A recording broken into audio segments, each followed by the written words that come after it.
Assalamualaikum dan salam ceria buat semua penonton. Pastikan saya edisi khas di Selamat Pagi Malaysia bersama dengan saya Nadine Nordin yang akan bawakan berita-berita palsu yang tular di media sosial untuk kita berikan pencerahan, penjelasan apa sebenarnya yang berlaku supaya para penonton dan juga rakyat Malaysia tidak akan menyebarkan berita-berita yang tidak sahih. Baik, dan sekarang ini kita akan mulakan dengan ini dia, sidang media Perintah Kawalan Pergerakan pada hari semalam 5 Mei 2020, hari Selasa.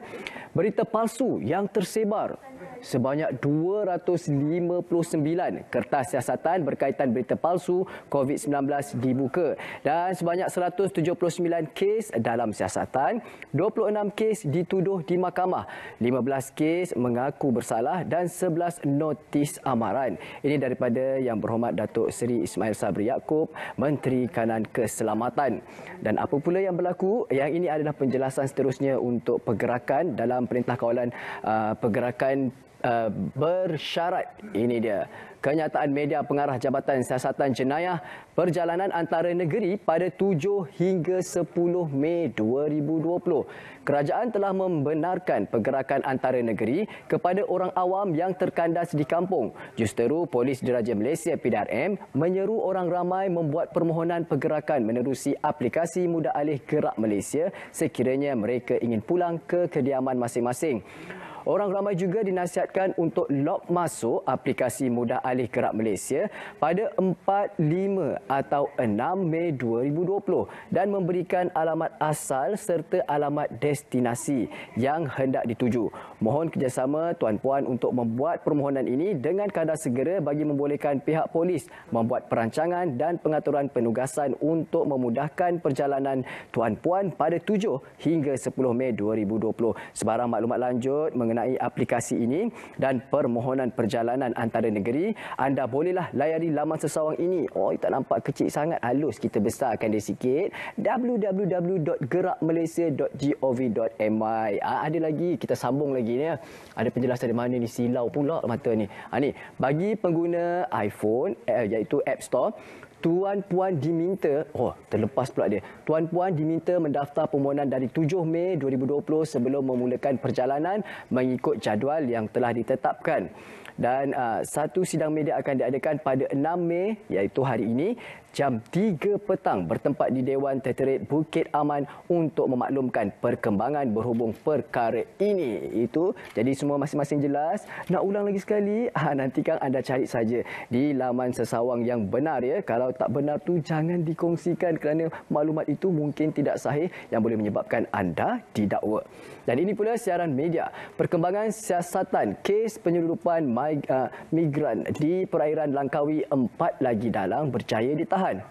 Di Alustar 5 Mei pada hari semalam, Agensi Penguatkuasaan Maritim Malaysia menahan 4 lagi suspek yang disyaki terlibat sebagai dalang atau agen kepada penyeludup 202 migran atau pendatang asing tanpa izin etnik Rohingya di perairan Langkawi pada 5 April lepas. Penahanan kesemua suspek ini adalah susulan daripada siasatan terhadap 2 tangkapan suspek yang lepas pada 16 April dan 18 April di Simpang 4 dan Gua Cempedak, Kedah. Kesemua suspek yang ditahan ini adalah di bawah Ops khas Dalal yang telah dilancarkan pada awal April lalu bagi menjejaki rangkaian ahli sedikit yang terlibat dalam urus niaga penyeludupan parti etnik Rohingya. Kalau kita dapat lihat, inilah dia hasil tangkapannya. Tapi kita tak boleh tengok tunjukkan muka dia. Kita blur-blurkan dia pada 3 Mei 2020. Dan ini lagi satu tangkapan yang ketiga, agen dalal. Dan untuk makluman anda, seperti biasa saya akan bawakan pemakluman berita palsu penafiannya daripada Pasukan Respon Pantas KKMM.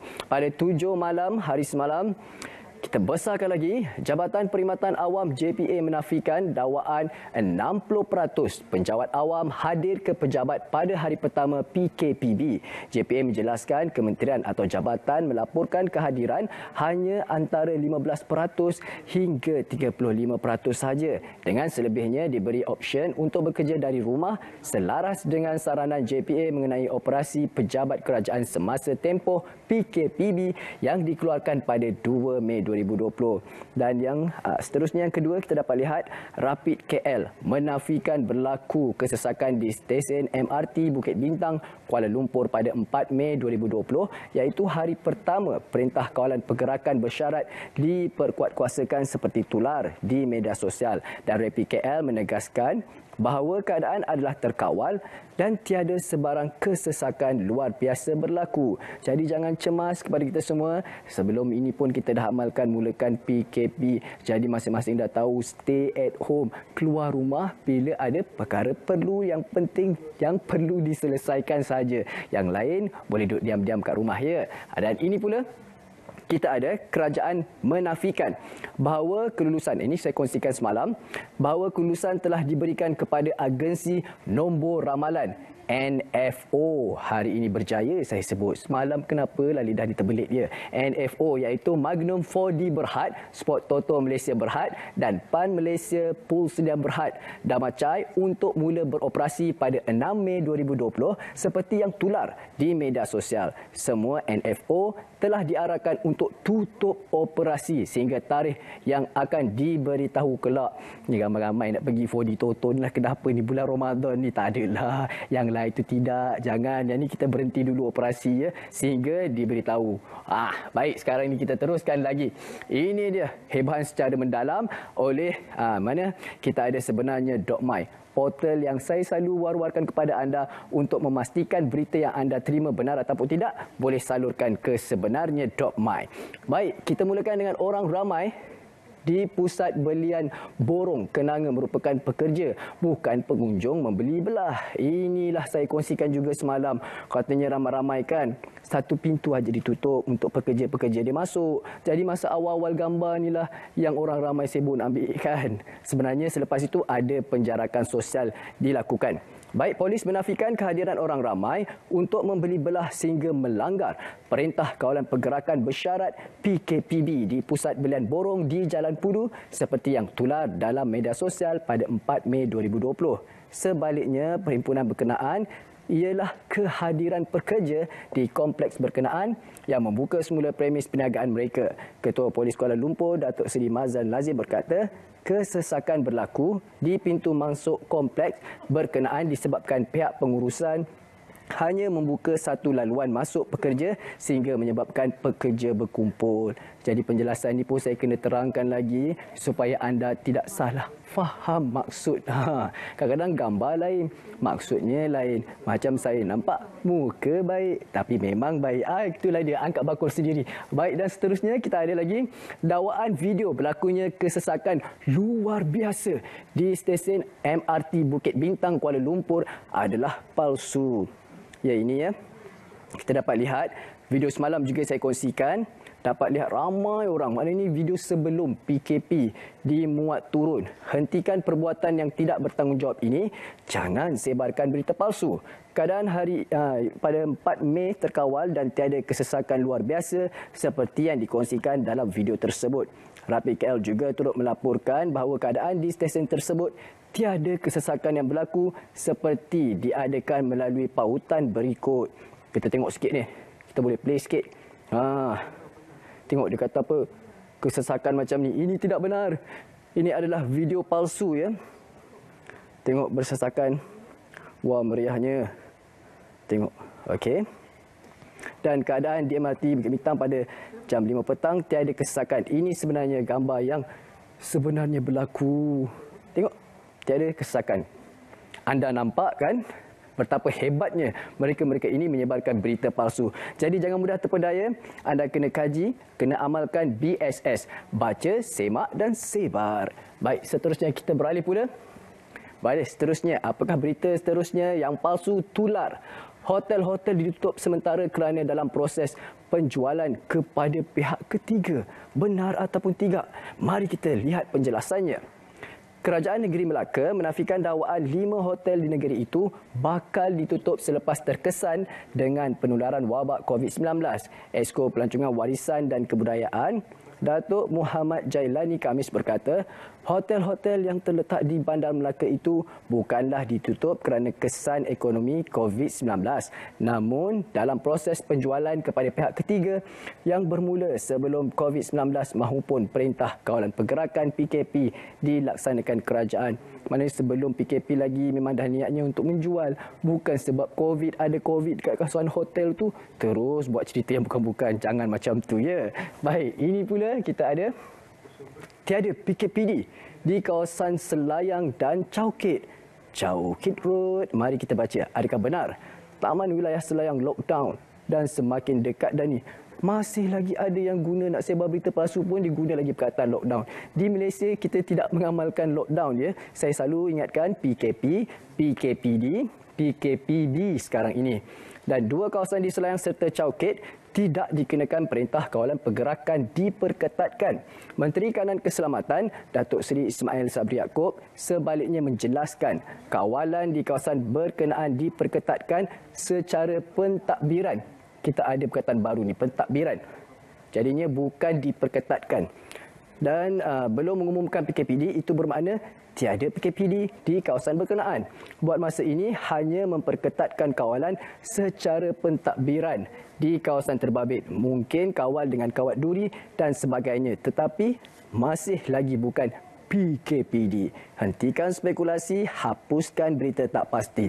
Tak pasti, jangan sekali-sekali kongsi.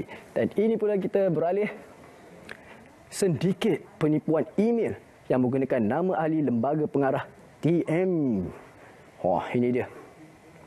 Tadi saya dapat tengok ya tulisan berita palsu ni. Hadiah bonus tahun baru. Amboi, siap dianugerahkan kepada anda oleh Telekom Malaysia. Berhad kepada anda dan keluarga. Jadi ini menurut kumpulan Telekom Malaysia TM, hati-hati dengan sindiket penipuan email yang menggunakan nama ahli lembaga pengarah TM untuk memperdaya orang awam. Sila rujuk pautan di bawah untuk maklumat lanjut mengenai sindiket penipuan yang sedang berleluasa. Ini semua scam alert 1, scam alert 2, scam alert 3. Banyak lagi buat untung ya. TM turut berkongsi maklumat langkah-langkah yang perlu diambil untuk memastikan sama ada maklumat yang diterima adalah sah daripada kumpulan TM. Dan ini satu lagi sebelum kita berehat. Individu dari zon merah dan pulang dari luar negara ke Perlis saja diwajibkan menjalani kuarantin. Ini ada yang katanya semua yang masuk negeri Perlis, negeri harum manis kita ni, katanya semua kena kuarantin. Mana betul, mana dapat berita tu? Duk ngacung cerita bukan-bukan. Menurut kenyataan media Kerajaan Negeri Perlis, Kerajaan Negeri ini memaklumkan kenyataan-kenyataan di media sosial seperti yang diterbitkan mengenai arahan yang menyatakan bahawa semua individu yang memasuki Perlis sepanjang Perintah Kawalan Pergerakan bersyarat PKPD diwajibkan menjalani kuarantin selama 14 hari di pusat kuarantin adalah tidak tepat. Penjelasannya, dalam hubungan ini, semua individu dari zon merah dan kes-kes individu yang pulang dari luar negara ke Perlis hendaklah melalui saringan kesihatan dan seterusnya melalui proses kuarantin selama 14 hari. Untuk pergerakan antara negeri, individu diminta untuk jalani saringan kesihatan di klinik kesihatan bagi menentukan, tengok mata ni lagi, menentukan risiko jangkitan sebelum diputuskan keperluan untuk kuarantin atau tidak. Jadi jelas ya di situ. Mari kita beralih lagi perkongsian. Satu lagi kita ada. Ini dia. Hentikan penyebaran berita palsu. Kita terus bagi perkongsian ini. Allah SWT berfirman yang bermaksud, pada waktu itu kami tutupkan mulut mereka dan memberi peluang kepada tangan-tangan mereka memberitahu kami kesalahan masing-masing dan kaki mereka pula menjadi saksi tentang apa yang mereka telah lakukan sewaktu di dunia. Sila ingat ini betul-betul, iaitu daripada surah Yasin 36 ayat 65. Baik, kita berehat seketika. Jangan ke mana-mana, banyak lagi perkongsian akan saya bawakan selepas ini, pastinya dalam Pastikan Sahih.